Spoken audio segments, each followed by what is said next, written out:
road trip to Memphis.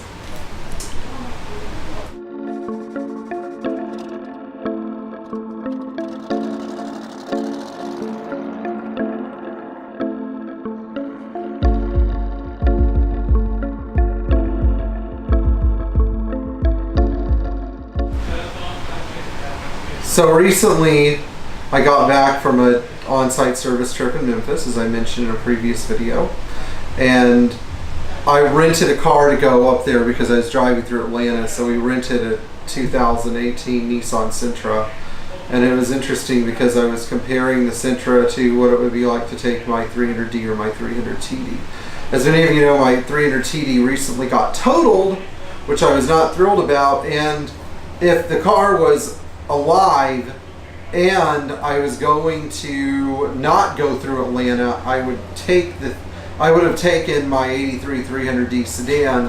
But Atlanta is not a great place to drive a car because people there seem to be not so great drivers, and I see a lot of accidents every time I go, and so it's not really a great place to drive a classic Mercedes unless you're driving off hours and stuff. And yes, sure enough, like 5 or 6 times people nearly hit the Sentra. So I felt like it was justified. But you do miss a few things when you're driving a Nissan Sentra versus a 300D. The Sentra actually does not, even though people think that modern cars have a lot of power, the Sentra and many other economy compacts I've rented actually don't have that much power. They sound like blenders, and you rev the engine aimlessly and you feel like you're accelerating, but you're really not. And I don't think that those cars have that much more torque than a 300D turbo does, even though the engine is much smaller. Fuel economy was about 33 miles per gallon coming and going, and while that sounds like a very good number, most of the time in my 123s I've seen 25 miles per gallon, so that's not, I mean, the difference is pretty big. It costs $25 to fill up the Sentra's tank every 350 miles, and the 123 tank is double that much because of the price of diesel, but you still miss a few things. The roads in Tennessee and Mississippi are pretty bad, and I have to say that I miss the 123 suspension and handling, because anytime you turn or stop or brake or back the Sentra up, it just makes you really sick. And it was interesting because when I was driving through Memphis, my friend Grant, hi Grant if you're watching, I actually went up there to meet one of our subscribers, so 2 of our subscribers, so that was kind of cool.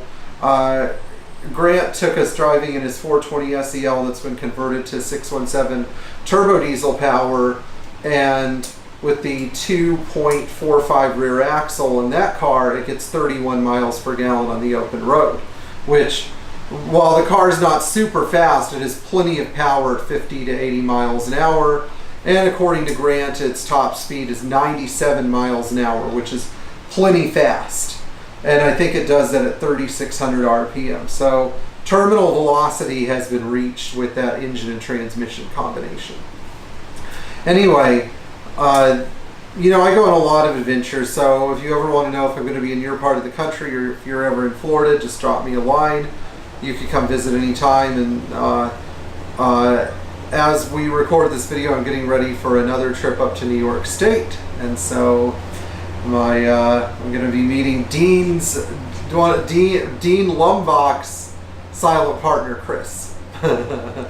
Anyway, I'll be in the New York area for the next few days, and then back in Florida. So, Mercedes are great road trip cars. They're still relevant after 35, 40 years. They get great fuel economy, and I hope that none of you ever say, oh, screw it, I just want a new car, because you're going to be giving up a lot.